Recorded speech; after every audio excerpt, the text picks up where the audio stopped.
Good day to you. Today we're going to talk about 18th century food preservation and still talking about dairy. If you were a family in colonial America during the 1800s, you probably would have had a dairy cow, and depending on the breed, your cow could have given you, between 4 and 8 gallons of milk a day.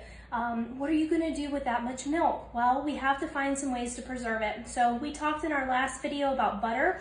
Today we're going to talk about cheese. Something equally tasty and wonderful. So what I have here is I have in my little tin pot just some whole milk, okay? Regular whole milk, full fat milk, and I have heated this up until what's called blood warm, or where it's like, when you touch it, it's about the same temperature as your body. It doesn't burn you, but it's been warmed up. Okay, so we are going to go ahead now and we are going to add some vinegar here into our milk. Just a little bit, and you will almost immediately start to see the curds start to separate from the whey.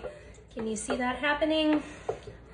There you go. So you start to see these clumps form. This is our curd of our milk, and then that kind of clear liquid on the outside is the whey. So just a little bit of vinegar there added to our warm milk produces this. So now what we're going to do is I have here move this out of the way. I have my stoneware bowl, my stoneware colander, and you could use cheesecloth, but I just really like to use these nice thin like flour sack towels for this. And I'm gonna go ahead and pour that in, okay? Because the idea here is that we wanna get all of that whey away from our curds. So what we would do at this point is we would bundle this up into a little pack and tie some string around it and hang it somewhere. Okay, so we've let that hang and dry, and I have some here that I did earlier, and you can see what this looks like. So this looks like cottage cheese or ricotta, but this is called farmer's cheese, and it is delicious. You could enjoy it just like this, or if you're fancy, you could head on out to your kitchen garden and grab some herbs. I really like, when I make this for events, to do salt, pepper, some dried garlic, and then I have some thyme, some parsley, and a little bit of rosemary here, some red pepper.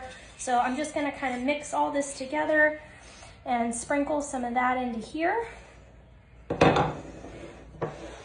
And get my little wooden knife, mix that up. And this is delicious, guys. It's so good on spread on bread, on crackers, just to eat it just like this. It's really good in eggs. So there you have it.